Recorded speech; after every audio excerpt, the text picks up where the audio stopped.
vedno pozabiti skrbi, vedno srce tja nazaj si želi. Majolka je vrč za vodo ali vino, namenjen strežbi pri mizi. To vemo iz tega, ker ima ta livček, da se lepo naliva in se potem tudi pusti na mizi, da se doliva potem v kozarce. Majolka je prišla v naše kraje iz Italije.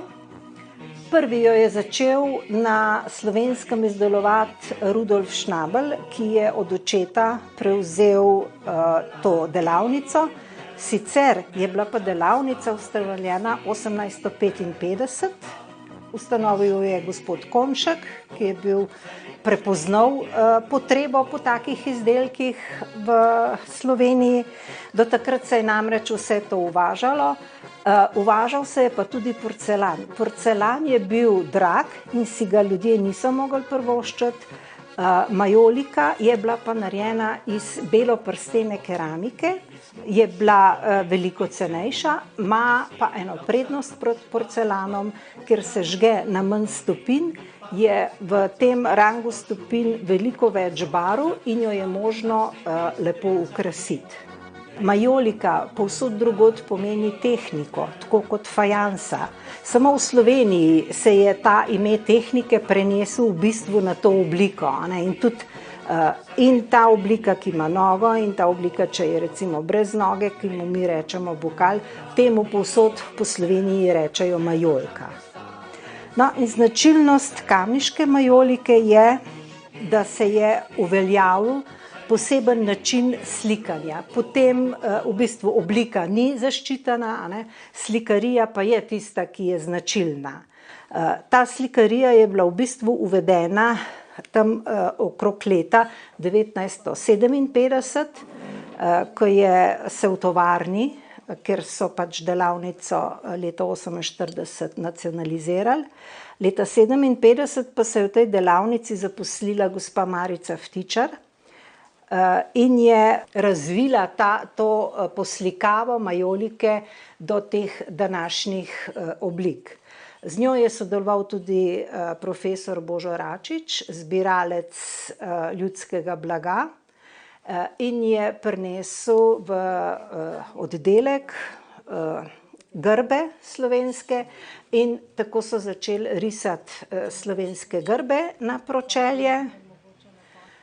In prvi grb, ki ga je prinesel, je bil grb Mokronoga.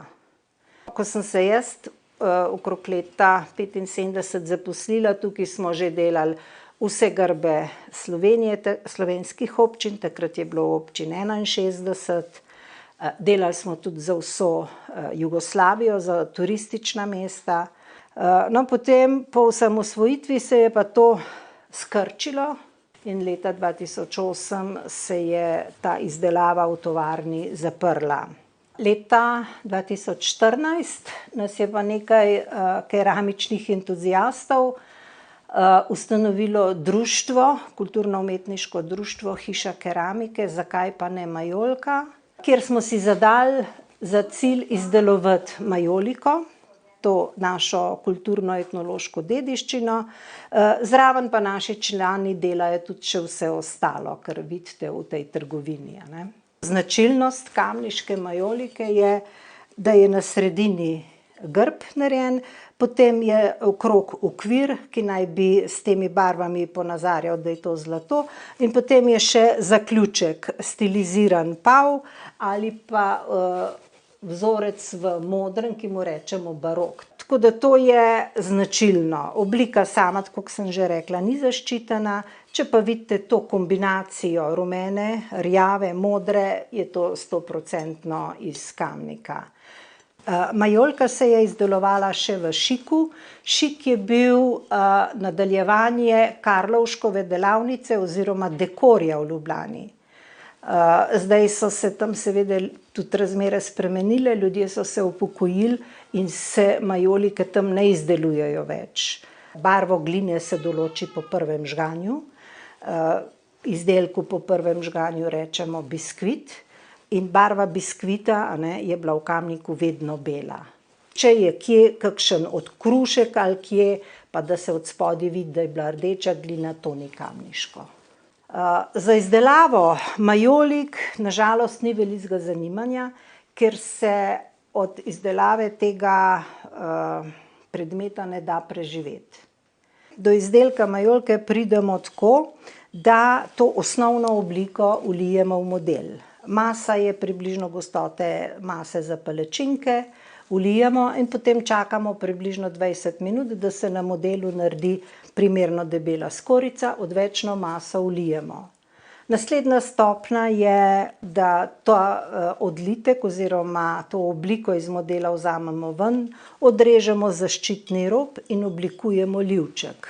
Potem, ko se ta izdelek malo posuši, dodamo ročaj s temi kljukcami, pikicami in to solzico. Ta izdelek se potem suši na zraku, sušiti se mora počasi, da ne razpoka.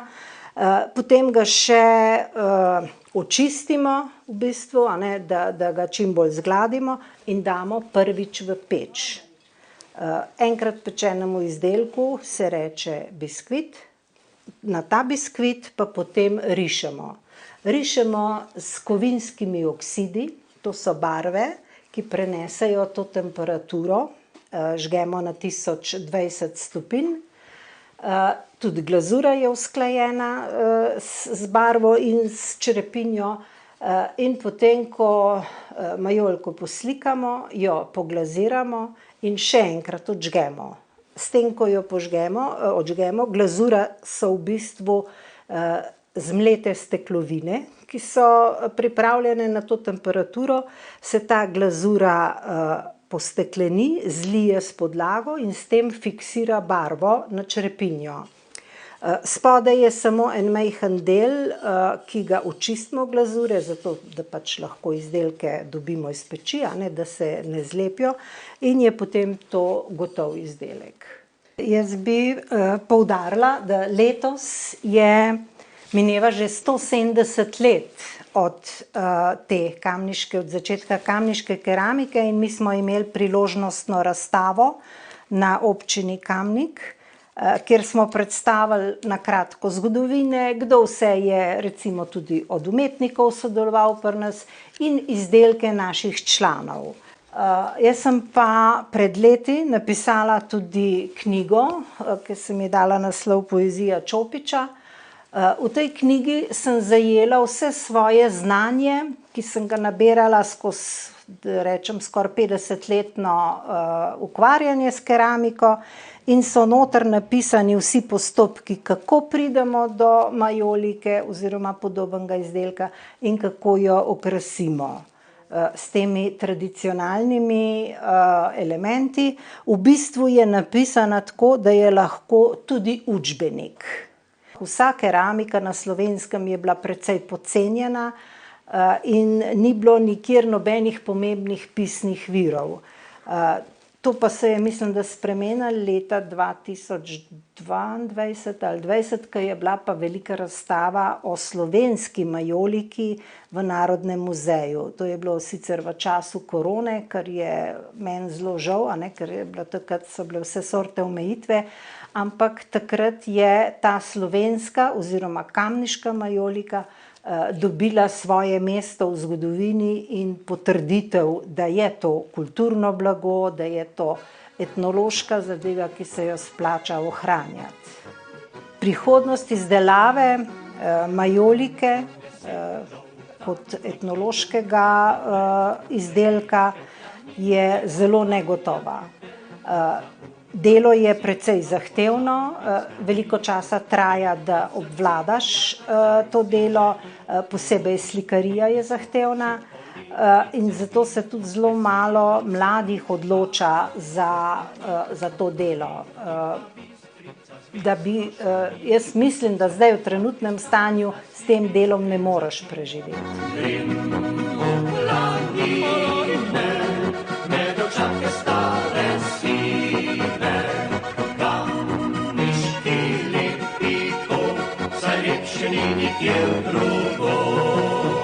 Ni dnevi narodnih noš so za nas nekaj posebnega. Za nas je to kot novo leto.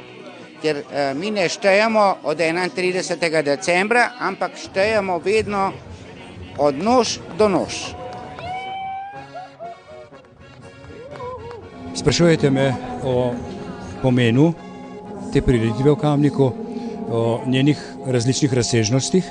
Seveda, zavedamo se tega, ne samo kot negovanje, ohranjanje oblačilne dediščine, ampak tudi drugih izročil, ki so povezane, bom rekel, s tem delom. Podobno kot ne moremo iz posameznih pokrajin izvzeti samo dialekta ali kulinarike in tako naprej, tako tudi oblačilna dediščina pravzaprav ni nekaj, kar bi lahko izolirali, ampak na zgovoren način pa vendarle dopolnjuje sliko in podobo tako posamezne pokrajine, kot tudi pravzaprav posameznih krajev, kjer se mnogo kje, bom rekel, posebnosti v kulturi oblačenja razlikujejo celo od vasi do vasi.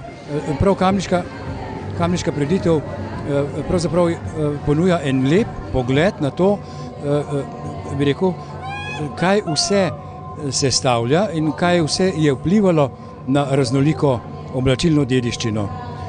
Kot sem dejal, ne moremo je izolirati, recimo zlasti pri delovanju folklornih skupin, od pesemskega izročila, od plesov in tako naprej, ker vse to na nek način spada skupaj, ne?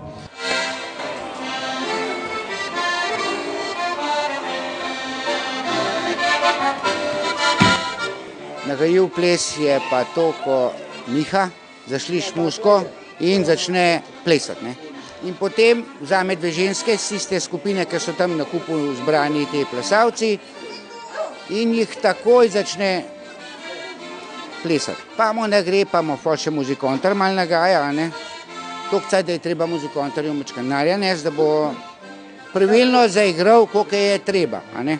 No, potem se te dve dekleti pa pusti, pa kar sam malo pleše, no. Pa lepo rajta, da je sam, pa pride nazaj in potem gremo pa skupaj naprej v splet, v katerem se pa spet dogaja, kako nas dekleta vabijo, ali pa mi dekleta najprej vabimo, pa se nam zmuznijo, kaj hočemo jeti. Ampak na koncu pa vsi skupaj pridemo in zaplešemo do konca. Tak, smešen, bom rekel, mačken z neko tako bolj smešno zgodbo.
Gorenjski plesi so parni plesi, izvirajo iz tega področja, segajo tudi v Avstrijo in v Nemčijo, pokrivajo celo to področje in ti naši plesi tega področja se razlikujejo od recimo južno od naših krajev v tem, da tam sploh ne poznajo parnih plesov.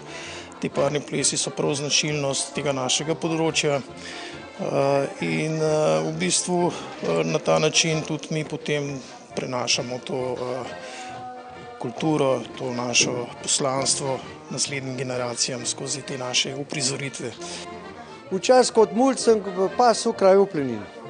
8 let po 2 meseca sem bil gor.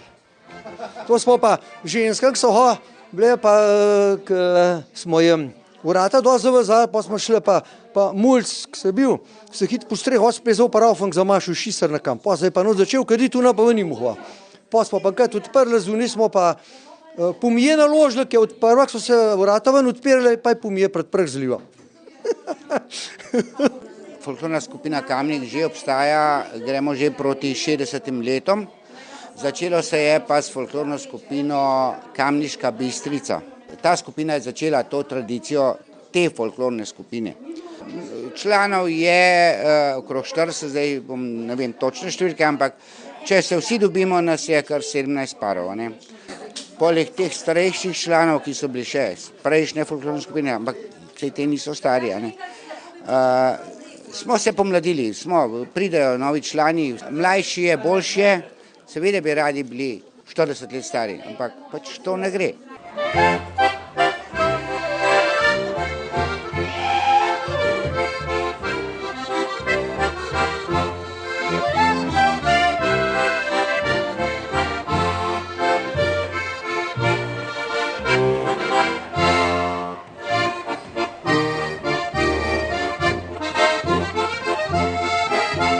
Predstavljamo pa ples pastirje, kako smo pastirje pa prišli z Plenine in smo prinesli trniče, domov pa smo jih dekletem dali. Pa kako so fantje v Plenin gor živeli, da so dobro prišli, kao, majhne bolj, probal se pa to, dajmo pa mi nekaj pokazali, kako se pleše.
Pri pastirskem plesu uporabljamo, to sta dva napravljena v pastirsko narodno nošo, oziroma pastirsko nošo, to je noša z Velike Planine.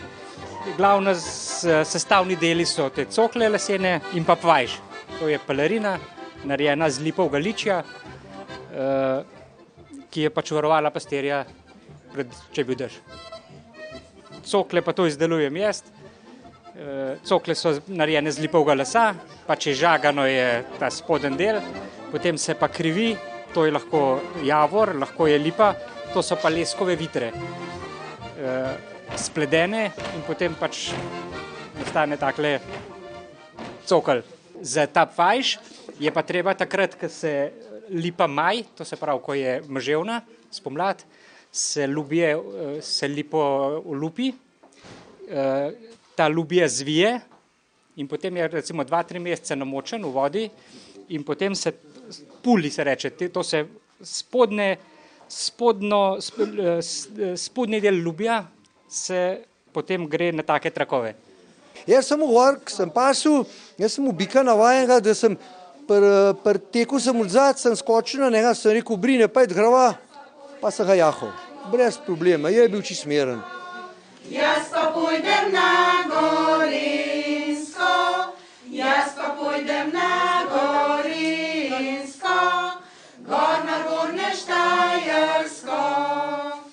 kadar pa se prikazujemo kot folklorna skupina Kamnik, smo največkrat v Gorenjski, mi radi rečemo kamniški noši, ker smo res se potrudili povzeti nekako kroje, ki so jih naše nosili v naših krajih. Ne. To je naše oblečilo, ki je skrito očema, ne. To rečemo mi spodnjo perilo je všpeteljc ali rokavci mu rečemo, spodnjo krilo, včasih so nosile tudi po 2, 3, mi nosimo samo ene, spodaj se skrivajo gate in pa nogavice. Jaz sem zdajle tlele za kmečko podobo gladke, v gorenjski podobi so bulaste. Jaz sem danes oblečena v kmečko delovno obleko, tako so bili preprosti kmetje pač napravljeni, za nedelje so imeli pa potem praznično obleko. Ne. Po spodnjem perilu sem jaz dodala še obleko, se pravi krilo životcem ali modrcem, predpasnik, ki vidite, da je pač navaden, bombažen predpasnik in imam pa danes zavijačko, vezeno, ker včasih so to kmecice vse same delale, tudi to je pač ročno delo. Ne. Obuvalo, ponovadi so nosile te visoke škorne. Ne. Zdaj smo gorenjsko nošo pokrili s pečo. To je staro pokrivalo, starejše od avbice, ki so ga nosile bogate kmetice. Peča ta je ročno zvezena. Kolikor je bila bogata, toliko je bilo vezenin. Da se pa zaveže, pa rabimo kar 2, 3 ženske, da se to zavezali. Drugače tlele tako velik petelen, to moramo zelo poštirkati, da stoji po konci. Okrog je 11 metrov čipke, zelo, tako bom rekla, zahtevno ročno delo. To so ženske delale kar celo leto, da je imela ena tako pečo. To je bil en bogat kos pri kmetiji.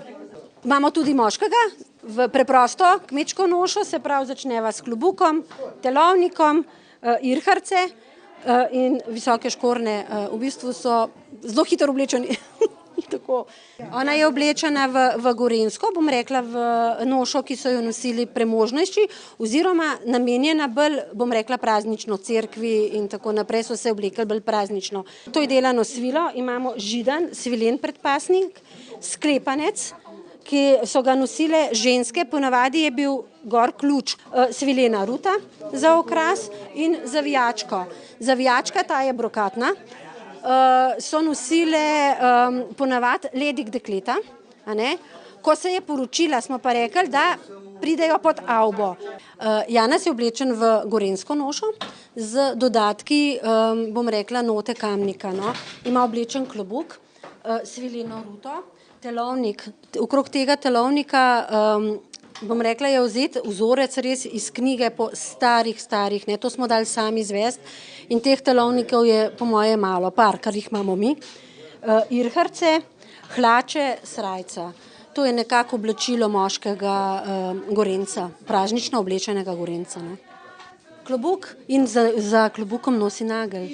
Eno dekle jo žanje, jo glavca boli prav zares.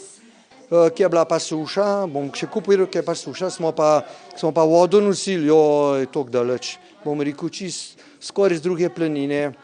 Umivali se nismo, zato, ker ni bo za umivati, zbolel ni obeden. Včasih smo se v tistih lužah kopali, kot da mi smo že blatni kupili, takrat poznali. Smo bili umazani, kar pršič po domače povedano. Tretji splet je, tako kot sem rekel, posvečen tem plesom, ki jih imamo tukaj v Kamniku in se imenuje Na planini luštno je.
Blejsko jezero. Tamkaj, kjer danes leži Blejsko jezero, v davnih dneh ni bilo vode, ampak široka dolina, prekrita s cvetočimi travniki. Sredi doline je stal hribček z velikansko skalo na vrhu. V nočeh, oblitih zlato mesečino, so ob tej skali na vrhu hribčka gorske vile plesale svoje vilinske plese. Vedno so bile bose. Bile so mile in lepe, imele so dolge svetle lase in dolge bele obleke. Po vsej zeleni dolini okoli hribčka so vsako poletje pastirji pasli ovce. Povsod je bilo dovolj sočne paše, a ovce so se najraje pasle ravno na hribčku in popasle travo okrog vilinske skale. Ne dovolite, da ovce popasejo travo okrog naše skale, so nekega dne vile prosile pastirja. Za naše plese potrebujemo mehko plesišče, zato prosimo, da ga ogradite, so še dodale. Pastirji pa se niso zmenili za to prošnjo in so še naprej dovoljevali svojim ovcam, da so nemoteno mulile travo okrog vilinske skale. Če ne boste trate in skale na vrhu našega hriba ogradili vi, ju bomo ogradile same, so nekega dne vile jezno zagrozile pastirjem. Tudi tem grožnjam so se pastirji smejali in še vedno so pustili svojim ovcam, da so se pasle na hribčku sredi travnika. Kmalu je bila okrog vilinske skale le še gola zemlja. Vilam je pri plesu drselo na trdi zemlji in nekega dne je najmlajša in najlepša vila med plesom padla in si poškodovala nogo. Jezne vile so se tedaj odločile, da bodo izvršile svojo grožnjo pastirjem. Same si bodo ogradile svoje plesišče. Iz gore so priklicale studence in potoke.